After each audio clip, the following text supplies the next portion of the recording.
हाँ जी गाइज, कैसे हो आप सब। आई होप आप सब अच्छे होंगे। तो यार आज की वीडियो में हरियाणा बोर्ड में अच्छे नंबर लाने के लिए आपको देने वाला हूँ सफलता के कुछ मंत्र।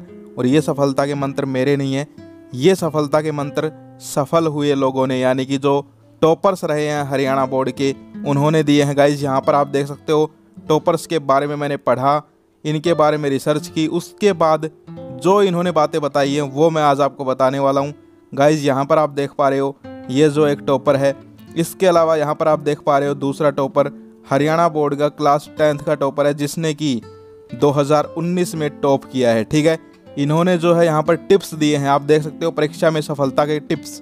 इन्हीं टिप्स को मैं अब आपको बताने वाला हूँ, थोड़ा एक्सप्लेन करने वाला हूँ। सो चलिएगा इस वीडियो को स्टार्ट करते हैं, वीडियो में बहुत मजा आने वाला है। टिप नंबर फर्स्ट, एक ही विषय यानी सब्जेक्ट, एक ही सब्जेक्ट को ज्यादा देर न पढ़कर सभी विषयों पर बराबर ध्यान दें। हरियाणा बोर्ड के टॉपरों का कहना है स्टूडेंट्स को एक ही सब्जेक्ट के पीछे नहीं पढ़ना है, उनको सभी सब्जेक्ट्स को इक्वल वेटेज देनी है, इक्वल टाइम देना है। कहने का मतलब क्या है, मान लीजिए एक स्टूडेंट है, उसके पास सब्जेक्ट है physics, chemistry, biology, Hindi, English. अब उसने 3 सब्जेक्ट फिजिक्स, केमिस्ट्री, बायोलॉजी, इसको पूरे दिन रात पढ़ा, लेकिन हिंदी इंग्लिश के ऊपर ध्यान नहीं दिया, तो वो टॉपर नहीं बन सकता, कभी नहीं बन सकता। क्यों? क्योंकि उसका स्कोर जो है वो डाउन चला जाएगा हिंदी इंग्लिश में, और फिर जो है वो 80+ में भी चला जाए, लेकिन टॉपर कभी नहीं बन सकता। सो गाइज आपको ये ध्यान रखना है, सभी सब्जेक्ट को इक्वल टाइम देना है। टिप नंबर 2, सैम्पल पेपर भी हल करने चाहिए, इससे परीक्षा पैटर्न बेहतर तरीके से समझ में आ जाता है। ये बात हरियाणा बोर्ड के 2019 के एक टॉपर ने कही है गाइज। उसने कहा है कि सैम्पल पेपर जो थे वो मैंने इतने सोल्व किए कि मुझे ये पता चल गया था कि कहाँ से जो है ट्यूशन्स आने वाले हैं। हाँ गाइज, आप बिल्कुल सही सुन रहे थे, उस टॉपर ने ये बता दिया था कि यहाँ से इस टॉपिक से जो है क्वेश्चंस मुझे पता चल गया था कि आने वाले हैं, जो कि मैंने आपको पहले भी बताया है। इस सैम्पल पेपर होते किस लिए हैं? देखो एक चीज़ तुमने नोटिस की, सैम्पल पेपर हमेशा लास्ट में आते हैं नहीं, रिविजन पेपर, सैम्पल पेपर हमेशा सेशन के लास्ट में आते हैं। क्यों? क्योंकि देखो स्टार्टिंग में जो है नोट्स पढ़ने का टाइम होता है, जो आपको टीचर्स लिखवाते हैं, लेकिन लास्ट में होता है प्रैक्टिस का टाइम, जिससे कि आपको ये पता चल जाए कि भाई कैसे क्वेश्चंस आने वाले हैं। तो सैम्पल पेपर्स हैं वो आप सभी को करने हैं, अगर आपको अब की बार जो है अच्छे नंबर लेके आने हैं तो। ठीक है, समझ गए। अब हम चलते हैं आगे।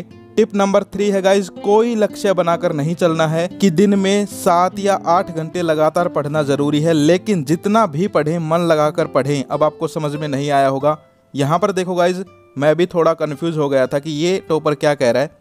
टॉपर ने ये कहा है कि कोई लक्ष्य बनाकर चलना जरूरी नहीं है कि भाई मैं 10 घंटे पढ़ूंगा, 7 पढ़ूंगा, 8 पढ़ूंगा।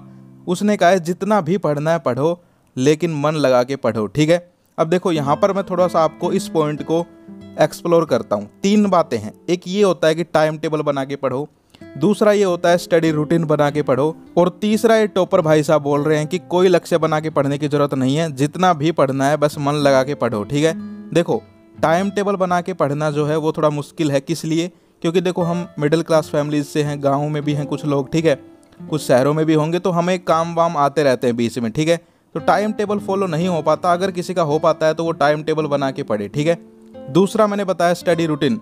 स्टडी रूटीन का मतलब होता है कि मुझे आज के दिन में कैसे भी 6 घंटे पढ़ना है। ठीक है, ये मेरा पर्सनल एक्सपीरियंस है, तो आपको 6 घंटे जब भी टाइम मिले आप पढ़ें। ठीक है, तीसरा ये भाई साहब बता रहे हैं कि जितना भी पढ़ना है मन लगा के पढ़ना है। ठीक है, तो देखो इसको मैं थोड़ा सा यहाँ पर जो है मॉडिफाई करूँगा कि इसका मतलब ये नहीं है कि भाई आप बिल्कुल कम टाइम पढ़ें। ठीक है, इनका ये कहने का मतलब नहीं है, कम से कम यार आपको जो है अब इस टाइम में 6 या 7 घंटे तो पढ़ना ही चाहिए। ठीक है, क्योंकि अब आपके स्कूल आई थिंक ऑफ हो गए होंगे, पूरे दिन आप घर पे रहते हैं और आपके 5-6 सब्जेक्ट है, तो 6-7 घंटे तो कम से कम पढ़ना ही है। ठीक है, लेकिन हाँ इनकी ये बात ध्यान रखनी है, जितना भी पढ़ना है मन लगा के पढ़ना है। ठीक है, समझ गए।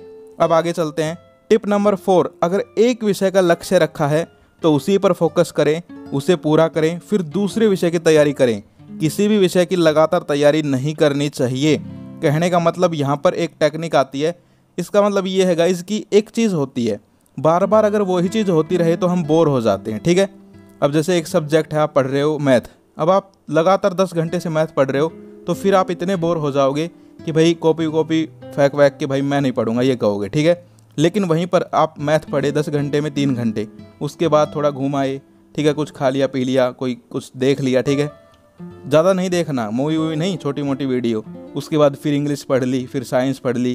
कहने का मतलब क्या है, सारे सब्जेक्ट पढ़ने हैं, लेकिन कोई भी सब्जेक्ट ऐसा नहीं है कि बस उसी के ऊपर ही लगे रहे, या फिर ये भी नहीं है कि एक ही सब्जेक्ट को पढ़े जा रहे हैं, या फिर ये भी नहीं है कुछ एक क्या करते हैं, आज पूरे दिन इंग्लिश, कल साइंस, परसों एसएस, अगले दिन फिजिक्स, फिर केमिस्ट्री। ऐसा भी नहीं करना है, ठीक है। रोज सारे सब्जेक्ट पढ़ने हैं, थोड़ा थोड़ा टाइम देकर, समझ गए। टिप नंबर 5, परीक्षा से पहले हम उन विषयों से घबरा जाते हैं जिनमें पढ़ाई कम हुई है या जिनमें हम कमज़ोर हैं।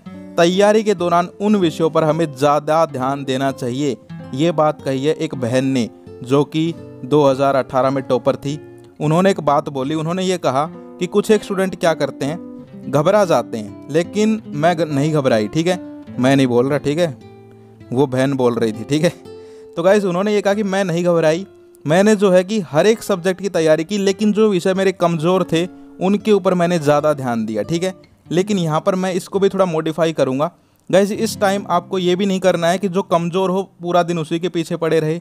इससे आपके जो अच्छे हैं उनसे भी आप दूर हो जाओगे। कहने का मतलब क्या है, जैसे कि 12th साइंस का सब्जेक्ट ले लो कोई भी, या फिर 10th का ले लो, ठीक है। उसमें 2 टॉपिक है, एक टॉपिक आपको बिल्कुल नहीं आता, दूसरा थोड़ा आता है। तो जो नहीं आता उसके पीछे पड़े रहे, तो जो आता है उसका रिवीजन आप नहीं कर पाओगे, फिर उसको भी भूलने लग जाओगे, ठीक है। तो ये नहीं है कि एक के पीछे ही पड़ गए। कहने का मतलब ये है कि समझ में नहीं आता तो उसको थोड़ा समझने का प्रयास करो, ठीक है।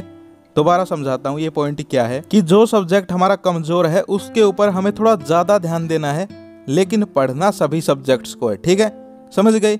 वरना ये पॉइंट और एक पिछले वाला पॉइंट था, वो दोनों फिर आपस में टकरा जाएंगे, ठीक है, समझे। यानी कि सभी सब्जेक्ट्स को अच्छे से पढ़ना है, लेकिन जो कमज़ोर है उसके ऊपर हमें थोड़ा लिटिल बिट, ठीक है, थोड़ा ज़्यादा ध्यान देना है, समझ गए। टिप नंबर 6, पेपर जांचने वाले शिक्षक को सुंदर लिखाई प्रभावित करती है, इसलिए प्रश्नों का उत्तर स्पष्ट एवं सरल भाषा में देने के साथ साथ पॉइंट्स और उदाहरण देकर प्रस्तुत करें।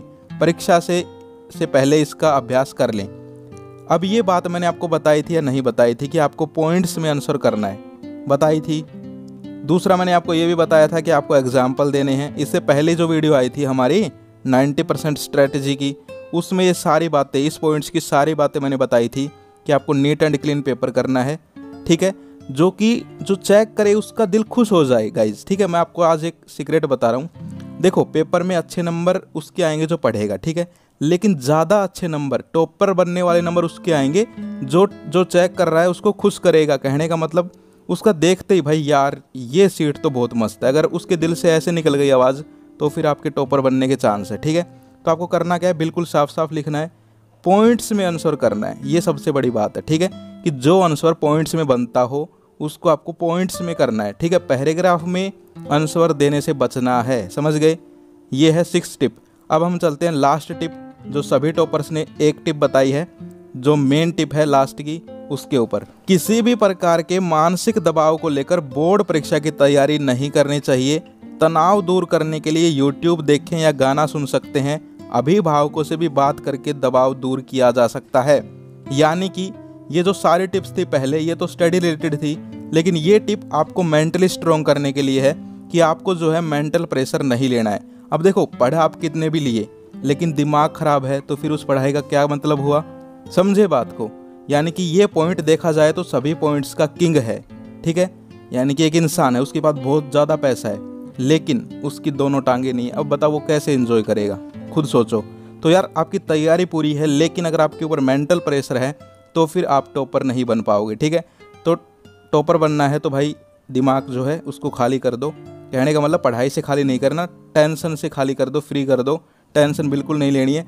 जब भी आपको लगे कि भाई अब प्रेशर बन रहा है, थोड़ा सा खेल लो, ठीक है। खेलते तो अब कहाँ हो तुम लोग, यूट्यूब देखते हो, गाने सुनते हो, गेम खेलते हो, तो जो करना है वो कर लो, ठीक है।